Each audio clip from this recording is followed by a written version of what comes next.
आज 10th के सभी विद्यार्थियों, आज देख लीजिए आपके लिए विषय विज्ञान का, ठीक है, एक ऐसा पेपर लेकर आया हूं जो सुबह आपका प्रश्न पत्र है ना हमारे बच्चों का, उनके लिए ही ये प्रश्न पत्र है। दो तरह के प्रश्नों को देख लीजिए बेटा, यहाँ पर देख लीजिए पहला प्रश्न मिलान कर लेना इसका, और इसका पहला प्रश्न मिलान कर लेना, यहाँ पर देख सकते हैं। ठीक है, दोनों पेपर अलग अलग तरह के पेपर है, बस दो पेपर करोगे तो डंके की चोट पर मैं कह रहा हूँ कि आप अच्छे नंबर स्कोर कर पाओगे।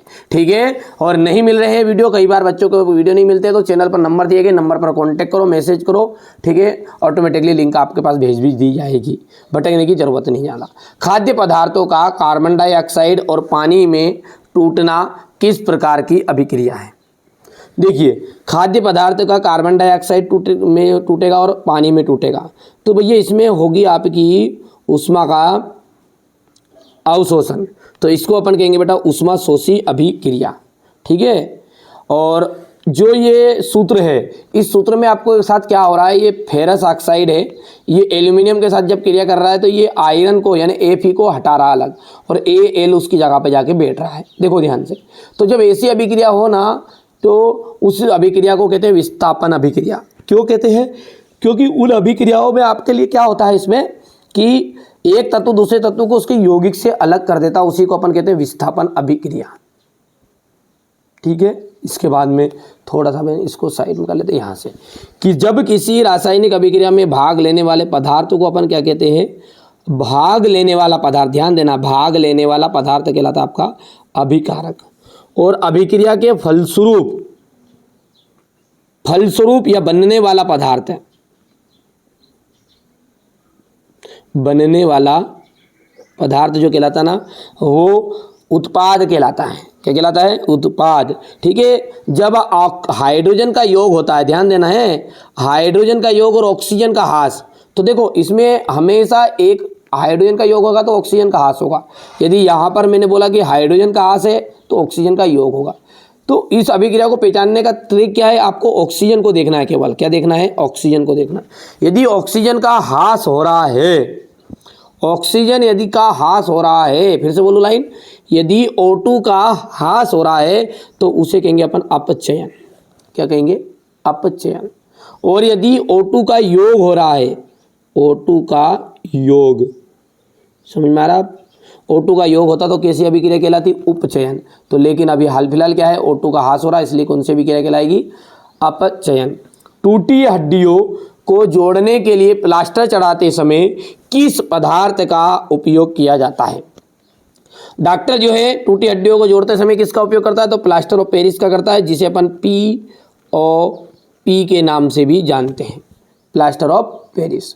दही में पाए जाने वाला अम्ल, बिल्कुल बहुत ही सिंपल है। देखो दही में पाया जाता है आपका लैक्टिक अम्ल। ठीक है, चींटी के डंक में पाया जाता है, चींटी के डंक में पाया जाता है। अच्छा, ये से क्यों बता रहे? कभी कभी क्या है, MP बोर्ड के हर जिलों में अलग अलग तरह के प्रश्न पत्र आए, घुमा दिया यही प्रश्न को, पता चले कि उसने पूछ लिया कि ऑक्जेलिक अम्ल किस में पाया जाता है? भैया टमाटर में पाया जाता है, टमाटर में पाया जाता है। और साइट्रिक अम्ल जो है पाया जाता है नींबू में पाया जाता है। ठीक है, ठीक है, इतनी चीज़ें क्लियर हैं। तो यहाँ से देखिए बच्चों, एनुअल एग्जाम के लिए मैं बच्चों आपको 6 तरह के मॉडल पेपर प्रोवाइड कराऊंगा, वो भी 1 अक्टूबर से उसकी श्रृंखला चालू हो रही है। अब आपको भटकने की जरूरत नहीं है, क्योंकि इस चैनल पर आपको सारी चीज़ें प्रोवाइड कराई जाएगी विथ सॉल्यूशन, विथ PDF, पूरी चीज़ें। ठीक है, तो इसके लिए क्या करना पड़ेगा? चैनल पर नंबर दिए गए हैं, नंबर पर कॉल करो, अपना नाम और एड्रेस पता लिखवा दो, नोट करा दो। जैसे श्रृंखला चालू हो जाएगी आपके साथ जुड़ जाएंगे। ठीक है, आप भी चैनल के साथ जुड़े रहिएगा और हम भी आपके साथ, ठीक है, कांटेक्ट कर पाएंगे। अभी भी हाल फिलहाल आप कांटेक्ट करोगे तो आशा है कि हमारी टीम आपका कांटेक्ट उठा भी रही होगी। ठीक है, प्रॉपर तरीके से कई बार नहीं उठा पाए तो इसका लिए संकोच नहीं करना है बच्चों, क्योंकि आप सभी का प्रेम इतना ज़्यादा है कि अभी एक समय पर एक व्यक्ति का ही कॉल उठा सकता व्यक्ति। ठीक है, यदि व्यस्त बताता है तो कोई दिक्कत नहीं, मैसेज कर दो व्हाट्सएप पर और सारी चीज़ आपको प्रोवाइड भी करा दी जाएगी। जो चीज़ चाहिए त्रैमासिक से संबंधित चाहिए तो त्रैमासिक से, और वार्षिक के लिए चाहिए तो वार्षिक के लिए। मानव शरीर में ऑक्सीजन परिवहन के लिए उत्तरदायी वर्णक है हीमोग्लोबिन, यहाँ पर जाएगा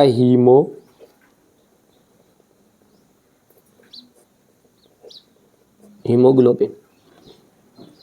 पादपों में जल का संवहन, देखिए पादपों में जल का संवहन होता है जाइलम के लिए, और फल यानी कि खनिज या पोषक तत्व तो उसके लिए होता है फ्लोएम।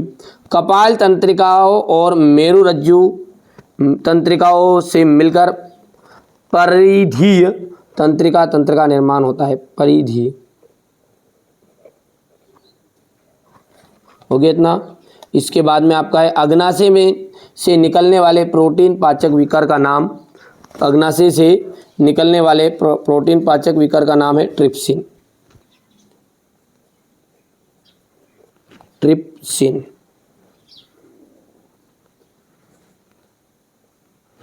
हो गया। और अगला है मनुष्य में प्रत्यवर्ती क्रिया का जो केंद्र है वो है मेरुरज्जु।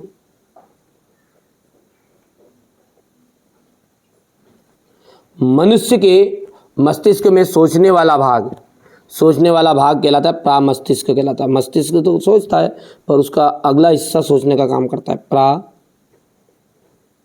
प्रामस्तिष्क। अब है एक वाक्य में उत्तर, थोड़ा सा बड़ा कर लेते हैं ताकि साफ साफ नजर आएगा। यहां पर देखो, चांदी के आभूषण पर काली जो परत होती है वो किसकी होती है? वो होती है बच्चों सिल्वर सल्फाइड की। सिल्वर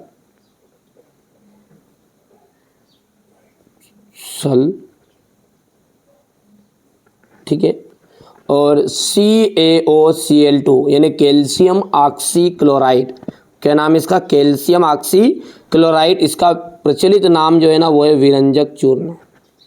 क्या है? विरंजक चूर्ण। किस धमनी में ऑक्सीजनीकृत रुधिर प्रवाहित होता है? ऐसी कौन सी धमनी है जिसमें ऑक्सीजनीकृत रुधिर प्रवाहित होगा? तो वो धमनी है महाधमनी।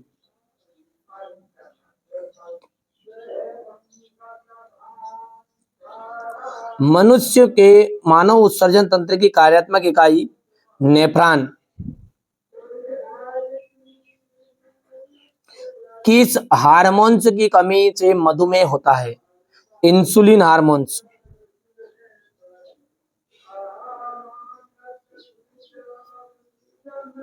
इंसुलिन हार्मोन, ठीक है। एक आपतित किरण किसी किरण समतल दर्पण 30 डिग्री का आपतन कोण बनाती है तो परावर्तन कोण कितना होगा? देखो आपतन कोण यदि 30 का है ना तो परावर्तन भी आपका 30 का ही होगा। हो गया, क्योंकि आपतन कोण का मान हमेशा सदैव परावर्तन कोण के मान के बराबर होता है। चलिए आगे देखते हैं। अगला है आपका सही जोड़ी। यहां से देखिए, नेत्र रोग। जो नेत्र रोग है वो क्या है? धुंधला दिखाई देना। तारों का टिमटिमाना। तारों का टिमटिमाना एक क्या है? तो तारों का टिमटिमाना वायुमंडलीय अपवर्तन है। उत्तल लेंस बीच में से मोटा तथा किनारों पर से पतला होता है। और अगला क्या है हमारा? डाईऑप्टर। उत्तल लेंस तो हो गया। डाईऑप्टर होती है लेंस की क्षमता। और एक सरल रेखीय पद प्रकाश की किरण और स्पेक्ट्रम इंद्रधनुष। चलिए अब सत्य है, मनुष्य एक मांसाहारी जीव है। ये बात आपकी असत्य है। क्यों? क्योंकि मनुष्य जो होता है ना वो सर्वाहारी जीव है। क्या है ये? सर्वहारी जीव। कोई पूछ ले मनुष्य कैसा जीव है तो सर्वहारी जीव, क्योंकि ये रात को तो खाता पीता है मुर्गा तितरा और सुबह नहाता है और मंदिर में चला जाता है। ठीक है, तो भगत बन गया। तो 2 रूप है भाई साहब, शाकाहारी मांसाहारी यानी कि सर्वहारी साहब। सोडियम एक अतिक्रियाशील धातु है, बिल्कुल राइट बात है। यदि अपन इसे हवा में खुला छोड़ दे तो ये ऑक्सीजन के साथ क्रिया करके आग पकड़ लेती है। सल्फ्यूरिक अम्ल के तनुकरण की जो अभिक्रिया है वो उष्माशोषी नहीं, ये है उष्माक्षेपी अभिक्रिया। तो ये बात आपकी गलत हो गई, असत्य। क्यों? क्योंकि ये उष्माक्षेपी अभिक्रिया है। कैल्शियम कार्बोनेट का 2 टुकड़ा करा, कैल्शियम ऑक्साइड और कार्बन डाइऑक्साइड, ऊष्मीय अपघटन अभिक्रिया। सारी लेंस के कोई 2 गुण, अभिसारी लेंस के 2 गुण लिखने हैं। उत्तल दर्पण के अनुप्रयोग अपवर्तनांक किसे कहते हैं? प्रकाश के विक्षेपण की प्रक्रिया, तारे के टिमटिमाते ग्रह नहीं। वियोजन अभिक्रिया किसे कहते हैं और भौतिक परिवर्तन किसे कहते हैं? यदि रेडॉक्स अभिक्रिया की बात करें तो इसकी परिभाषा आपको देनी है और समीकरण लिखकर उपचयन और अपचयन अभिक्रिया को दर्शाना भी है। जब चूने के पानी के में कार्बन डाइऑक्साइड गैस प्रवाहित करती है तो चूने का पानी दूधिया हो जाता है, क्यों? वायवीय और अवायवीय शोषण में 3 अंतर आपको बताने हैं। देख सकते हैं क्वेश्चन नंबर 20 हो गया। ये मानव मस्तिष्क का चित्र बनाना है और लवण किसे कहते हैं 3 उदाहरण देना है। धावन सोडा और बेकिंग सोडा के कोई 2 उपयोग। इंद्रधनुष किस दिशा में बनता है? इसका रंग लाल का स्थान क्या होता है? निकट दृष्टि दोष। ये आपके क्वेश्चन 23 है और 23 ही क्वेश्चन यहाँ पर मैंने आपको बताने का प्रयास किया है।